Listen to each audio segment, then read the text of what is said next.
তুমি কেন আগের মতো অ্যাক্টিভ নেই? কেন ফেসবুকে ভিডিও ব্লগ আপলোড করতেছো না? তোমার কি কোনো সমস্যা হয়েছে? না, এমন কিছুই না, আমার কোনো সমস্যাই হয়নি। সবকিছু আসলে আমার মেজাজের উপর পরিবর্তনশীল। যখন আমার মুড ভালো থাকে তখন আমি অনেক ভিডিও দেই, ফেসবুকে অনেক পোস্ট দেই। আর যখন আমার মুড অনেক বেশি সুইং করে তখন আমার কিছুই ভালো লাগে না, নিজেকে একদম একা গুটিয়ে নেই। আমি তখন কোথাও কোনো কিছুই পোস্ট করতে ভালোবাসি না। যেমন অনেকদিন ধরেই ভাবতেছি আমি ভিডিও দিব দিব, কিন্তু দিবতেই থেকে যাচ্ছে, আগের মতো দেওয়াই হচ্ছে না।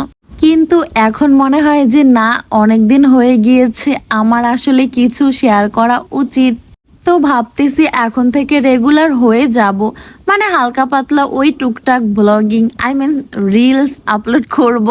এইবার আমি আমাদের গ্রামে না গেলে জানতেই পারতাম না যে আমার ভিডিওর এত এত ফ্যান ফলোয়ার আছে।